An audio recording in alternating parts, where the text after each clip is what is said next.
a Dios. ¿Cómo va todo por ahí?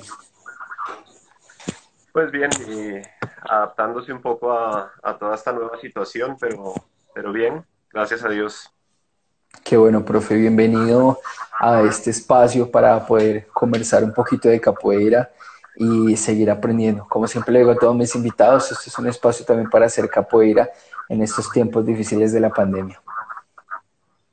Sí, totalmente de acuerdo. Creo que igual la situación nos ha forzado un poco a tener este tema de esta manera y a fortalecer un poco más temas culturales, temas musicales, temas de historia, temas teóricos de trabajo. Y creo que hacía falta enfocarse también un poco en ese aspecto y no solamente en el tema físico, viene bien, ¿no? No de la forma que uno querría, pero creo que este tipo de espacios que se nos brindan con esta posibilidad y la necesidad de adaptarnos a estos nuevos sistemas de comunicación viene muy bien para llegar a la gente con un mensaje de renovación y de adaptación. Claro que sí. Bueno, nosotros teníamos pensado ya desde hace ratico hacer la entrevista con el profe Jirafa, no habíamos podido por temas laborales de él y también por algunas cosas de organización aquí en nosotros, pero hoy tenemos la oportunidad de compartir aquí con él. Entonces, pues nada, bienvenidos a todos los que están ahí, todos los amigos del profe que se van conectando, todas las personas que están ahí también en mi Instagram. Bienvenidos, espero que por favor lo compartan, avísenles a todo el mundo que estamos aquí con este profesional haciendo un poco de capoeira, entonces pues para que todos estemos ahí súper conectados. Profe, de nuevo, muchas gracias por haber aceptado aquí la invitación. Nosotros me refiero a mí y a Dende, que somos los que estamos llevando estas entrevistas a cabo. Para nosotros es un placer poder estar hoy contigo y, como te decía, aprender un poco más de capoeira y que la gente conozca un poquito más de tu trayectoria a través de todos estos años. Vale, bien, pues primero que todo excusarme con el contigo porque la verdad que habíamos dialogado y pues como bien dijiste por los temas de trabajo no había podido. Quería estar pues tranquilo para poder hablar y dedicar el tiempo requerido y pues gracias otra vez. Solo me queda agradecer por la oportunidad de poder aprender y compartir con todos. Vale, mi profe. Bueno, queremos comenzar este papo de capoeira, este live como comienzo con todos, que es queriendo saber un poco de tu historia y de tu trayectoria de capoeira desde tus inicios hasta el día de hoy. Vale, bien. Pues ya llevamos un tiempito andando por este camino. Yo inicié con la práctica de la capoeira en el año 96, ya bastante tiempo. Recuerdo que yo estaba todavía en el colegio terminando el bachillerato.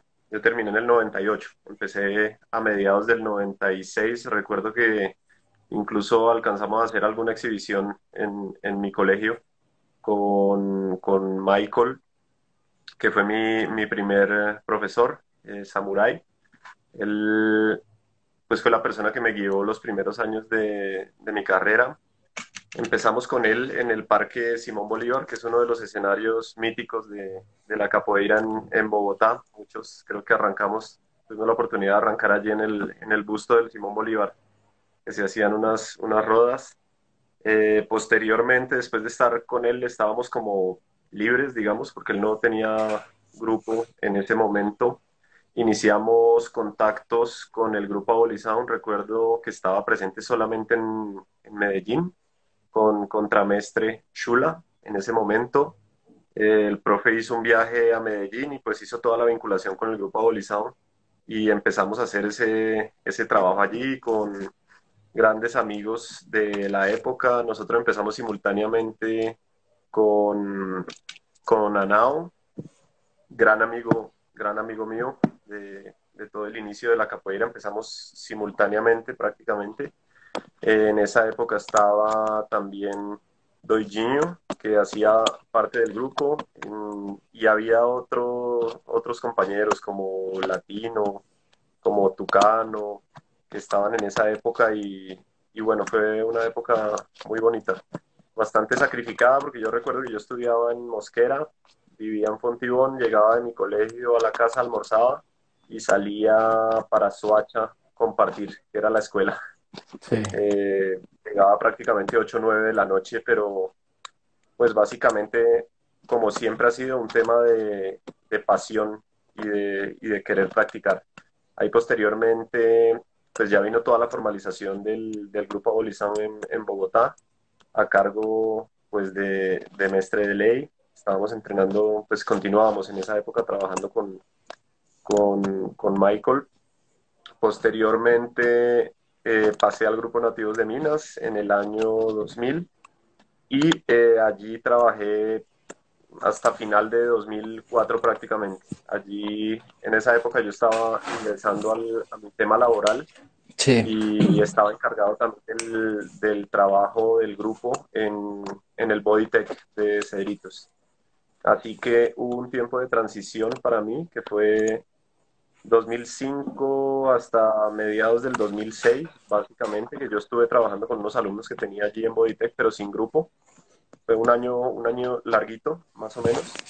Y después allí tuvimos la oportunidad de conocer la vinculación con el grupo Capoeira Brasil a través de Mortal, que en esta época trajo justo al Bodytech de Cedritos y dictó una clase con Mestre Indio, que en esa época pues fue la persona que vino por primera vez del grupo Capoeira Brasil aquí a Bogotá.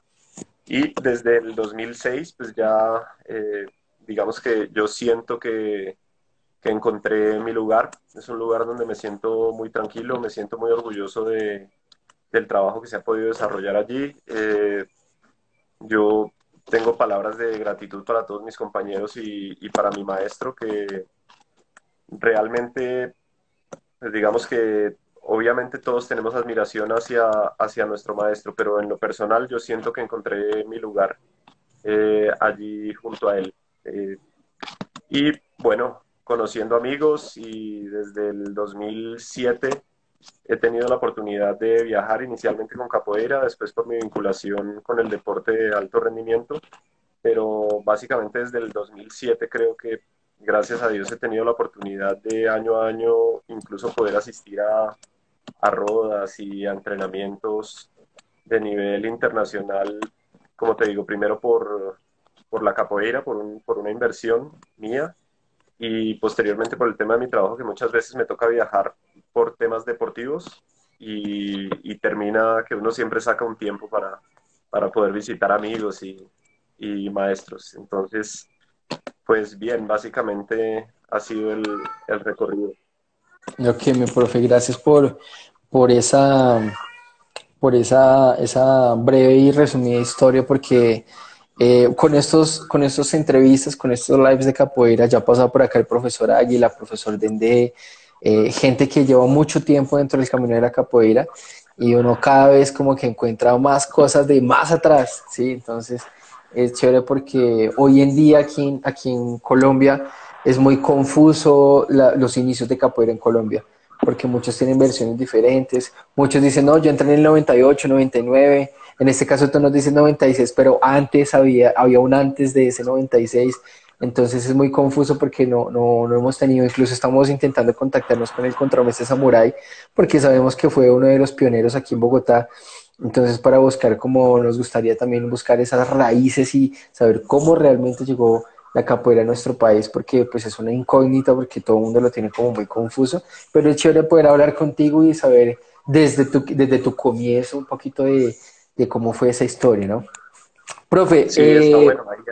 Ahí hay gente que ya había pasado, o sea, la capoeira tiene una historia extensa aquí en Colombia. Yo creo que una de las personas que podría dar un relato muy acertado sobre el tema es Débora. Débora sí estuvo desde un tiempo antes y ella conoció un poco el tema de la llegada aquí de las personas que trajeron la capoeira, que pues en sus inicios fueron Mestre Araña, el fundador de Nativos de Minas, Mestre de Ley del grupo Abolizado, estaba el maestro de ellos, Mestre Acuáchico, y según recuerdo hablaba Mestre Araña que vino Mestre Cota también acá. Ellos iban de pasada para Estados Unidos, pero pues todo este tema de visas y todo este tema dificultó un poco las situaciones y al final resulta que pues quien consiguió viajar a Estados Unidos fue Mestre de Ley, que se radicó en Miami, como ya sabemos, tiene pues, el desarrollo del grupo abolizado, y se fortaleció mucho el trabajo de nativos de minas acá en Bogotá.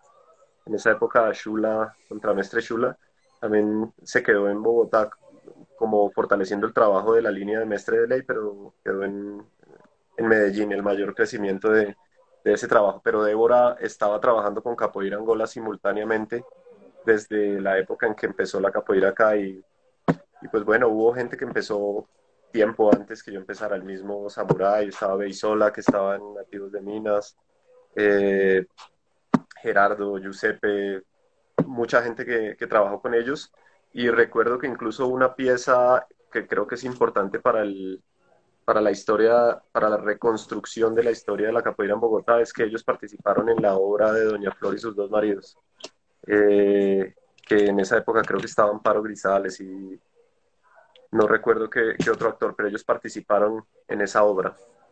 Ya, chévere, chévere. Sí, estamos como también en la búsqueda porque eso es Mm. como la búsqueda de nuestras raíces, pues, del inicio de la capoeira aquí en nuestro país. Y siento que es muy importante saberlo. Muy importante porque, como te decía, cada quien tiene sus versiones, pero es bueno tener todas juntas y ver realmente, no solo aquí en Bogotá, sino en la capoeira de todo nuestro país. Es súper importante ese tema. Eso también es importante. En capoeira había un desarrollo de la capoeira que fue paralelo al de Bogotá. Y se trabajaba, no sé si recuerdan a Giganchi Edison. Él empezó a hacer un trabajo allí con unos chicos que pues a la postre fueron compañeros muy conocidos, Pescador, Goku, Sereia, María Bonita, Pantera, pero ese desarrollo fue paralelo a la llegada de todos estos profesores. Y había un grupo que se llamaba o se llama Cinco Elementos que también hacía el trabajo de capoeira por allí. Fue, puede ser un buen trabajo ese, de levantar la historia de la capoeira aquí en Colombia. Y pues aprovechando que los actores todavía están por allí, pues qué mejor. Claro, claro, profe. Gracias, gracias por tu gran aporte y eso nos sirve. Son herramientas para nuestra investigación, me parece muy bacano y muy acertada.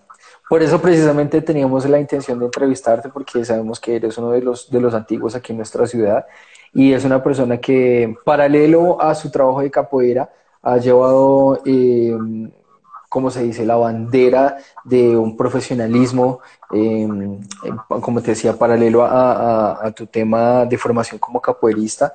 Sabemos también que tienes una carrera profesional ligada con el deporte. Entonces quisiera que nos contaras un poquito acerca como de esa formación académica que tienes y lo relacionado que puede ser pues con el deporte, con capoeira. Vale, pues yo siempre he pensado que he podido continuar con el tema de la capoeira gracias a que la carrera mía es afín a mi hobby, pues prácticamente, porque mi trabajo de base es con el deporte de alto rendimiento. Yo estudié ciencias del deporte en la UTCA, en el norte. También fue un tema bastante sacrificado poder hacer ese estudio, pero bueno, creo que es simplemente gestión de la organización del tiempo y querer hacer las cosas de corazón. Yo vivía en Fontibón, el campus de la universidad, pues muchos de ustedes sabrán, queda casi en el peaje de la autopista norte, lo cual Sí, era un viaje para poder llegar a las clases a las 7 de la mañana y simultáneamente hacer los entrenamientos de capoeira y simultáneamente, pues obviamente como muchos de nosotros, tener que trabajar para poder sacar la carrera adelante, pero pues dio bien y por suerte la carrera que yo elegí es totalmente compatible con mi tema de capoeira, porque me ha ayudado mucho a estructurar temas pedagógicos, temas metodológicos, temas de entendimiento del cuerpo humano y con todo ese conocimiento utilizar la capoeira como una herramienta para construcción de los deportistas pues, que tenemos a cargo, entender todas esas dimensiones. Ahí continué con estudios, tengo una especialización en metodología de entrenamiento también y básicamente me gusta mucho que he podido hacer un tema de transferencia de conocimientos desde el alto rendimiento, de las experiencias que he tenido con el alto rendimiento hacia la escuela, pero me llama mucho la atención que yo también he podido hacerlo en la otra vía, de las experiencias que yo he tenido manejando la academia, tanto administrativamente como en la parte pedagógica para llevar procesos de entrenamiento y entender al alumno, entender a la persona en esos procesos, los he podido llevar para aportar en el desarrollo del deporte de alto rendimiento de Bogotá y pues de Colombia cuando he tenido la oportunidad de trabajar con selecciones de ese nivel. Entonces, pues sí me enorgullece mucho poder llevar conocimientos desde mi conocimiento empírico en la construcción de la escuela de capoeira hacia un nivel de trabajo de alto rendimiento. Ok, profe. Esta pregunta que te quiero hacer viene muy ligada a tu tema laboral y pues que hoy en día es algo que nos tomó por sorpresa a todos, el tema de la pandemia. Y es que en esta situación de aislamiento, ¿cómo están llevando el régimen de entrenamiento para los distintos atletas de alto rendimiento aquí en Colombia? Vale, pues bueno, esto, como dices, fue un tema que nos cogió de sorpresa a todos, incluso pues hemos evidenciado que de repente se han tenido problemas hasta para poder tener conectividad con muchos de los atletas. Primero, desde la parte social, porque nos damos cuenta que nosotros planteamos unas herramientas virtuales para poder entrenar. Muchos de los chicos, incluso de alto nivel que nosotros tenemos en los diferentes deportes, ahora es que nos venimos a dar cuenta que, por ejemplo, no tienen acceso a un internet ni a unos datos y no tienen un computador o no tienen un celular que les permita comunicarse. Eso por un lado. Y por el otro lado, algunos de los profesores que tienen pues, un conocimiento bastante grande, también pues, se les ha dificultado un poco el tema de poderse vincular a todo el tema virtual, desde el manejo de bases de datos en Excel hasta el tema de redes sociales y ha sido, como hablábamos en un principio, esto también pues una oportunidad de crecimiento y de aprender desde otras áreas. Allí lo que hicimos inicialmente fue pues plantear los entrenamientos virtuales como estamos haciendo todos por la contingencia.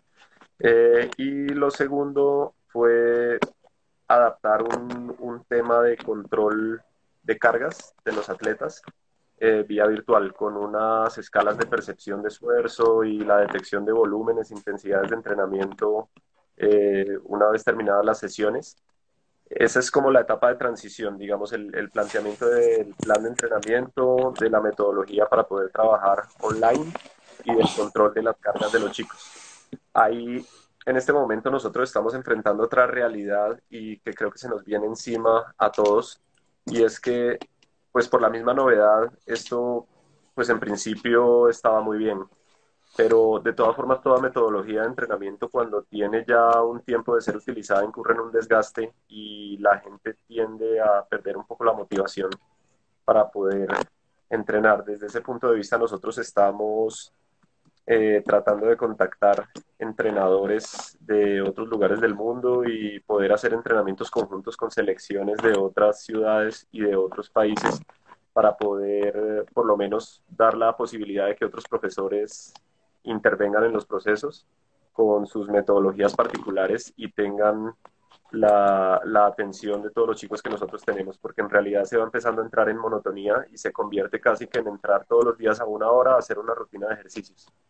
Esto sobre todo nos está pasando con los deportes de combate, que está muy cercano a lo que nosotros trabajamos, porque los deportes de combate tienen la particularidad de que están clasificados como deportes de situación. Son deportes que tienen la parte táctica en un porcentaje muy elevado de la presencia de su realización. Eh, pues digamos un poquito entrando en la teoría del entrenamiento, la parte táctica es cómo utilizo yo todas las herramientas técnicas que tengo para solucionar un problema que me plantea una persona que está al frente mío.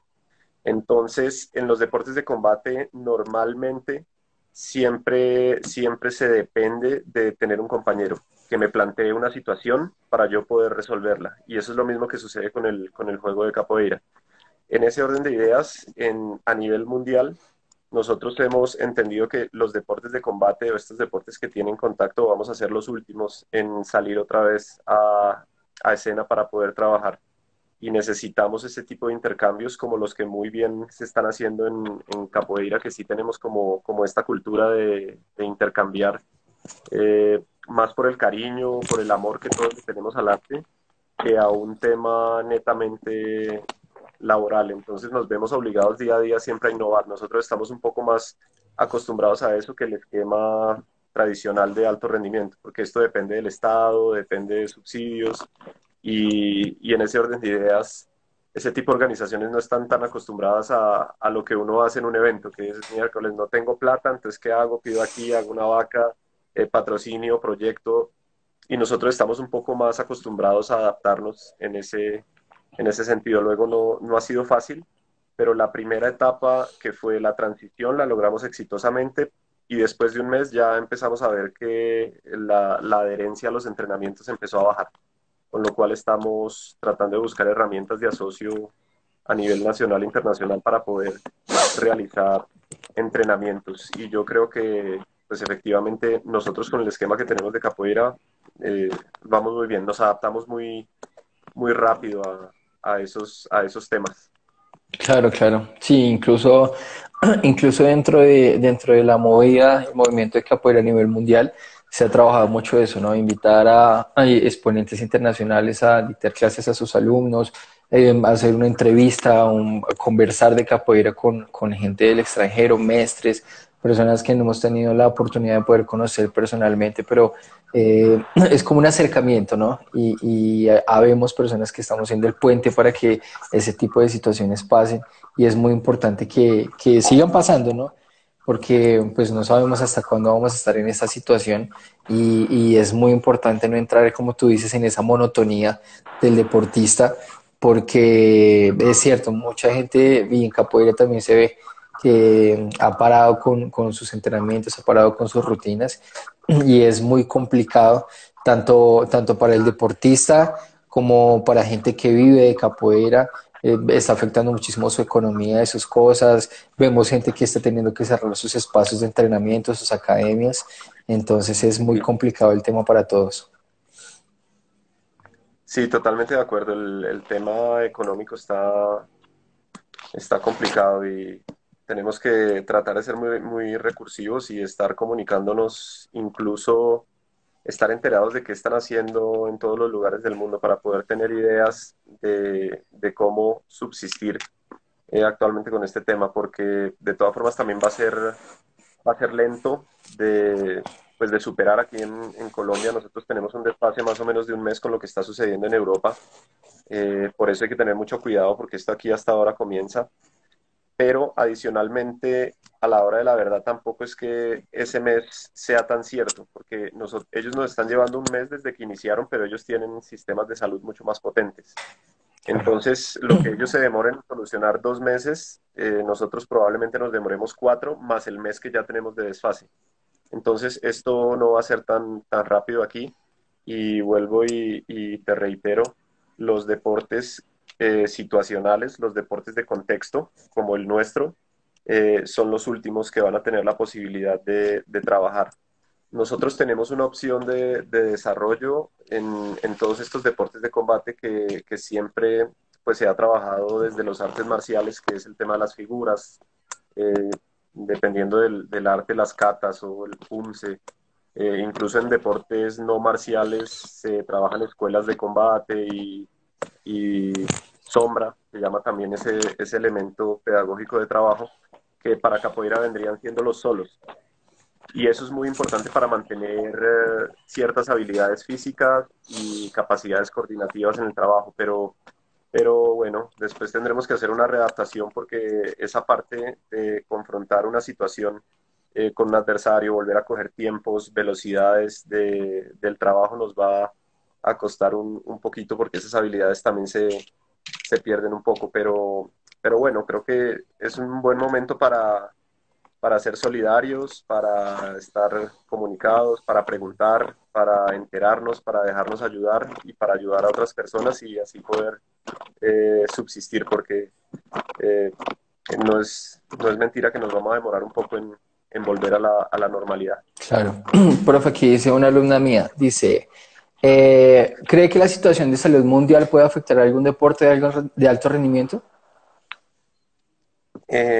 Sí, como te vengo diciendo, sobre todo nosotros ahorita, te explico lo que estamos haciendo en Bogotá. Nosotros lo que hicimos desde el Instituto de Recreación y Deportes fue dar la viabilidad de que el proyecto de alto rendimiento continuara, porque hay que tener allí en cuenta una cosa y es que los deportistas de alto rendimiento adquieren unas adaptaciones, no solamente que los hacen más fuertes, más saludables, sino tiene una connotación de temas fisiológicos que asimismo como son fuertes, si se para de una vez, los hace muy vulnerables a enfermedades, porque esos ritmos no pueden cambiar así de repentinamente, así como cuando uno no entrena y tiene que hacer una adaptación para poder empezar a entrenar, hay unos procesos de desentrenamiento que se deben hacer también para que la gente no sufra de dolencias. En ese orden de ideas lo que hicimos fue mantener ese proyecto de contratar a los entrenadores, mantener a los entrenadores y estamos haciendo básicamente trabajos de preparación física, que es lo que casi todos estamos haciendo desde lo que se puede en los espacios que nos brindan nuestras casas. Pero el tema de la competencia sí se va a ver muy afectado. Los primeros deportes seguramente que van a poder volver a tener trabajo son los deportes individuales, los deportes de tiempo y marca, los deportes como el atletismo. Hay deportes como que tienen una buena distancia social, como por ejemplo el tenis. Seguramente ellos van a tener una facilidad para a través de unos protocolos poder empezar a retornar paulatinamente, no al 100%, como les estaba diciendo, porque esto se va a demorar bastante.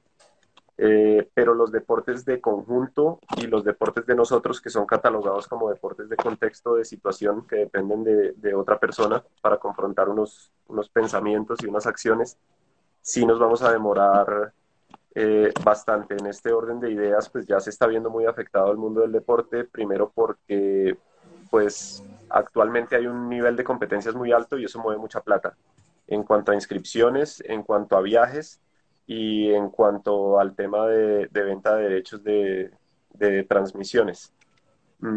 Al demorarse tanto este tipo de deportes, pues obviamente las federaciones se afectan mucho. Y la otra situación que está marcando todo el ritmo del desarrollo pues del deporte en general es el tema de que era año de Juegos Olímpicos. Entonces, como toda la parada del deporte a nivel mundial se rige por ese calendario de la Olimpiada, eh, el tema está muy complejo porque justamente ayer, hoy estaba viendo un tema de que en China puede haber un rebrote del COVID y eso es lo que va a estar pasando, va a haber oleadas y en ese orden de ideas, primero para la sociedad, el deporte no es un tema tan prioritario en este Claro. momento como la parte social y la parte de salud. Y pues eso hace que todas las organizaciones deportivas se vean afectadas. El tema de la monotonía que estábamos hablando del entrenamiento también va a generar que mucha gente al final pierda el ritmo y deserte de sus prácticas deportivas. Entonces, pues básicamente los deportes más golpeados son esos deportes de contexto, los deportes de situación de los que estamos hablando, en donde hay un contacto estrecho y donde uno depende de otra persona para poder desarrollarlo. Los deportes que son individuales o con un implemento no tendrían mucho lío, pero el golpe al deporte es muy fuerte, es muy fuerte. Ok, mi profe. Bueno, hablando del tema de salud, vamos a salirnos un poco ya ahí como cerrando el tema de lo que nos está afectando hoy en día, que es el tema de la pandemia.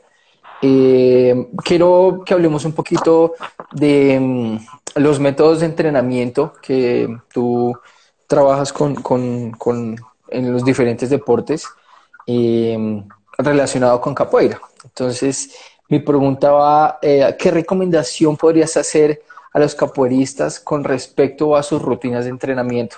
bien sabiendo que muchos capoeiristas que hoy en día ya llevan muchos años o que gente que está entrando en el medio no saben cómo entrenar, no saben cómo hacer un movimiento articular, un buen estiramiento y demás temas súper importantes dentro de el performance de una persona siendo capoeirista. Entonces, siendo que tú tienes la experiencia profesional, la experiencia con los atletas de alto rendimiento con los que trabajas, ¿qué recomendación le podrías dar a esos capoeiristas en sus temas de entrenamiento?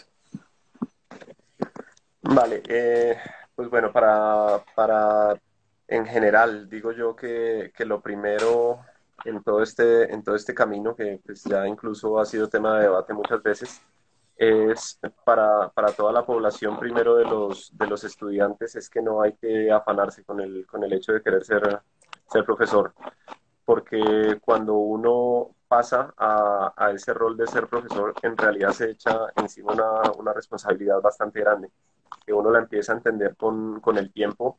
Y no me refiero solamente a los temas administrativos, como organizar un evento o el mismo hecho de tener un grupo, sino justamente en esos temas, porque al final un profesor primero se convierte en un referente de mucha gente y uno cuando lleva un tiempo enseñando se da cuenta que de verdad logra incidir en la vida de muchas personas con sus conductas, con sus ejemplos y con las cosas que uno mismo le inculca a la gente. Pero después, en cuanto a lo que estamos hablando en la parte física, también es un tema de responsabilidad bastante grande porque ah, a simple vista muchas veces uno recibe gente que está bien, ¿no? Pero realmente hay que indagar sobre primero los temas de salud que esa persona trae, que aparentemente está sana, pero muchas veces sí tiene cuestiones complicadas. Uno lo mínimo que debe hacer siempre es cada vez que recibe un alumno enterarse de cómo está su parte de salud. Y luego, pues el tema de la responsabilidad también de estudiar bastante, porque claro, tú le preguntas a una persona cómo está, qué tiene, cómo llega, pero también es un deber al mismo tiempo conocer ese tipo de situaciones con las que la persona te puede confrontar para saber cómo abordarlas.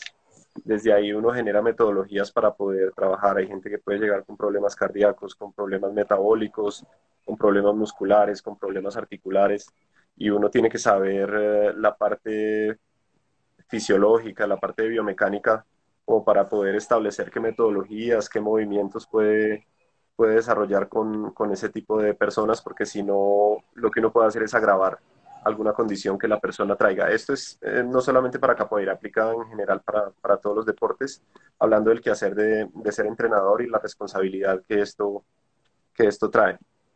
Después de eso, pues básicamente lo que dices a nivel macro en el entrenamiento global, lo que nosotros tenemos que hacer es un trabajo de acondicionamiento general. Eso lleva una etapa que debería ser, dependiendo de la persona, entre 4 y 8 semanas. Hay gente que tiene antecedentes de venir ya entrenando, entonces se acopla mucho más rápido.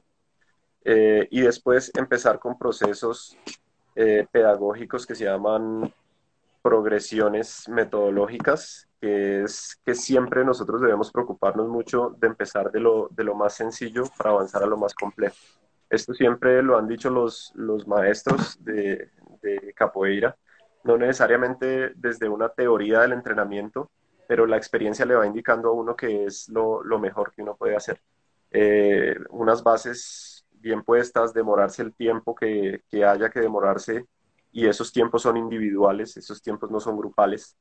Hay que ponerle cuidado a la gente nueva y estar revisando y retroalimentando el proceso para poder hacer ese tipo de trabajos.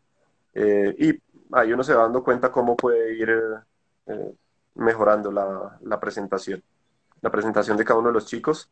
En cuanto al tema de las clases, pues en un tema genérico, sí, pues para mí lo primero es, nosotros debemos inculcar el tema de la puntualidad, porque, bueno, primero un tema de respeto, pero me refiero a que la puntualidad también afecta el tema del inicio de la clase o hace que la persona se pierda probablemente la parte más importante, que es justamente esa entrada en calor y ese calentamiento.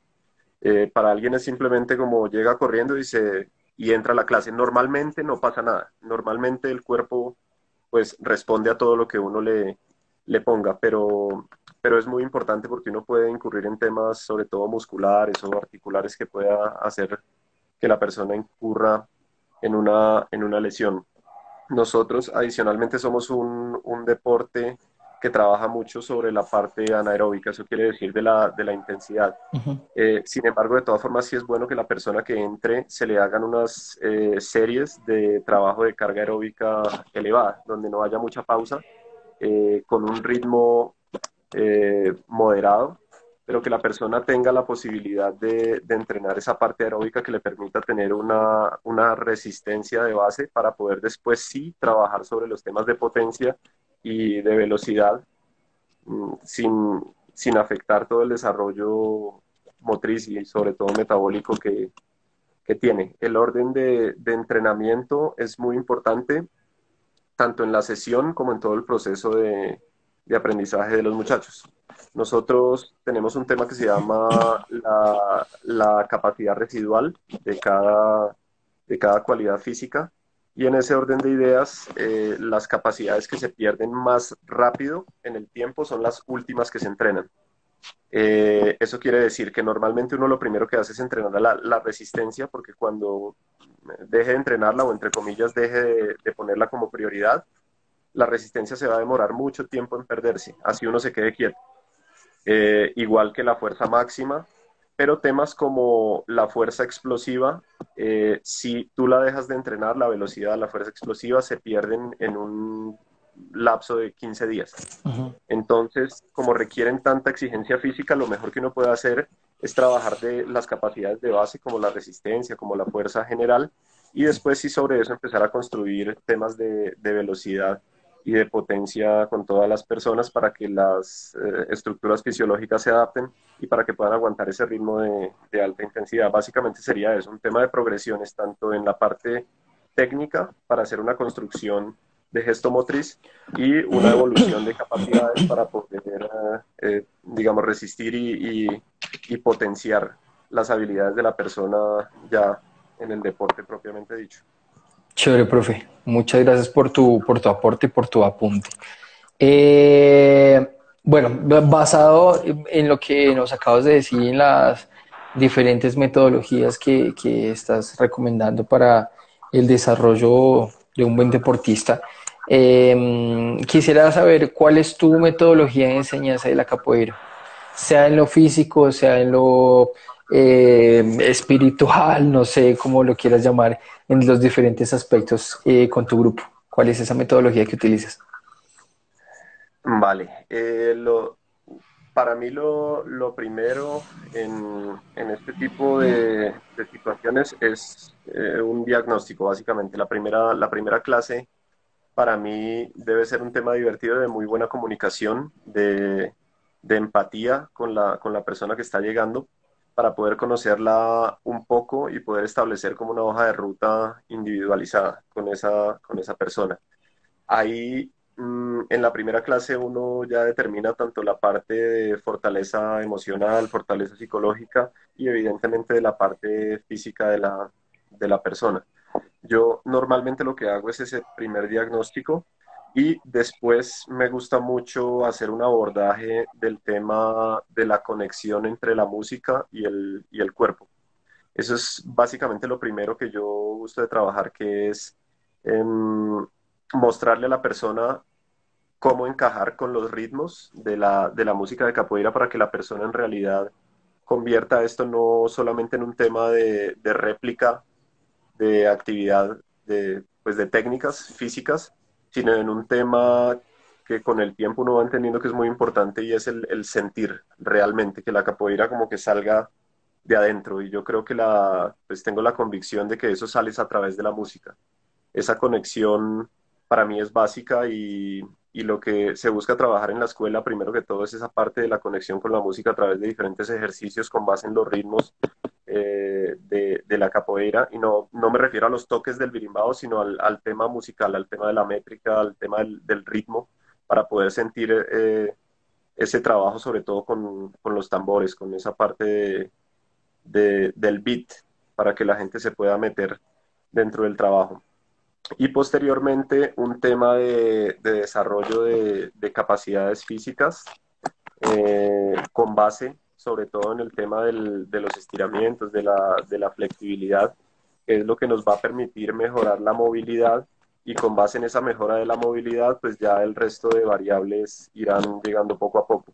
Las capacidades físicas tienen una ventaja, y es que con cualquier tipo de entrenamiento ellas van mejorando hasta que tú tengas un buen nivel. Simplemente con el hecho de hacer repeticiones de cualquier ejercicio, tú vas mejorando tu parte cardiovascular, y eso repercute pues en la resistencia y obviamente en la fortaleza muscular, que va a dar la base para trabajos posteriores. Entonces se hace una programación de ejercicios que básicamente hacen el trabajo de esas progresiones que estábamos hablando antes, de cosas sencillas a cosas complejas. Y en la técnica pues es exactamente igual. Se hace ese montaje como de ingredientes individuales, y después pues ya pasamos a lo que yo considero que es lo más importante, que es el abordaje de lo que en otros deportes llamamos la parte táctica, y lo que estamos hablando ahorita, que es el contexto.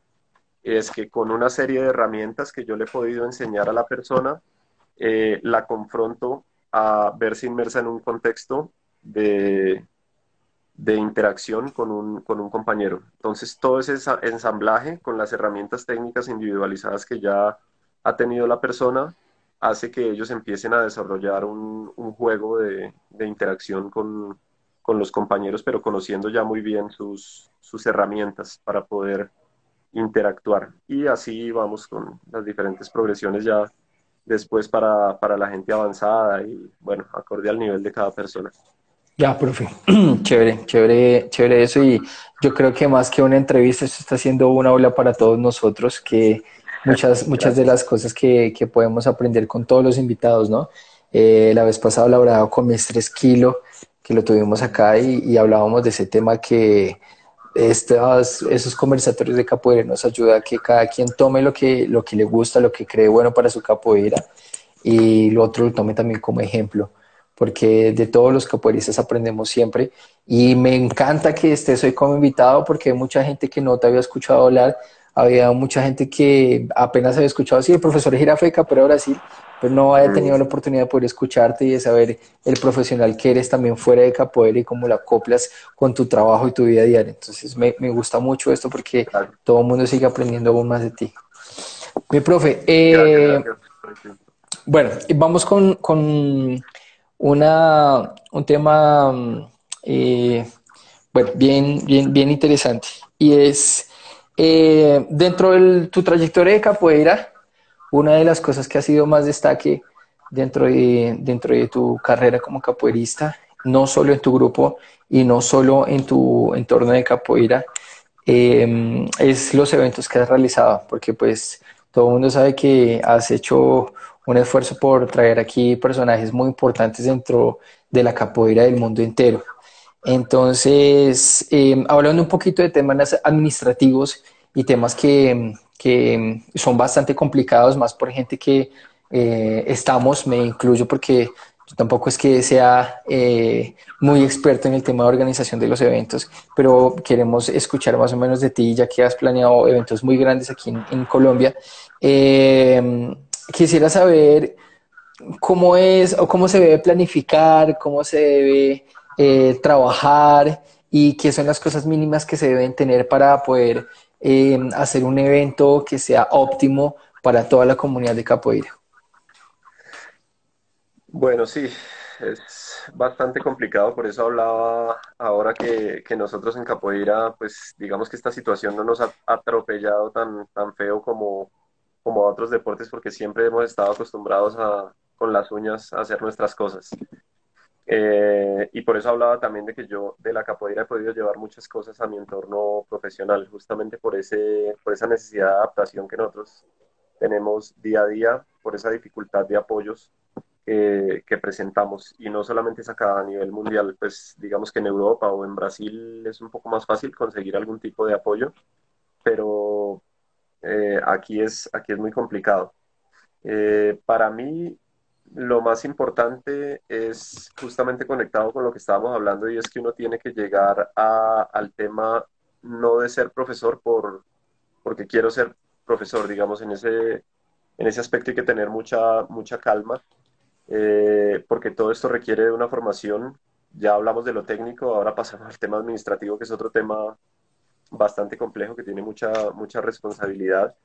Eh, y lo primero que creo que uno tiene que hacer es estar dispuesto a dar de sí para poder hacer un evento. Uno, por lo menos en capoeira, no puede pensar en un evento solamente como la parte de cuánto me va a dejar, porque inicialmente todos lo sabemos que esto es puro corazón y es lo que yo llevo haciendo mucho tiempo. De hecho, por el tema de mi trabajo, lo que me mantiene a mí vinculado con la capoeira actualmente después de tanto tiempo y de muchas veces no tener espacios o tantos espacios para poder participar de los eventos que ustedes hacen, muchas veces incluso aquí mismo en Bogotá, es justamente el corazón, el querer estar ahí, el amar esto y el querer dar parte de sí pues, para el aprovechamiento de toda la comunidad. Entonces, lo primero es eso, que tiene que ser de corazón.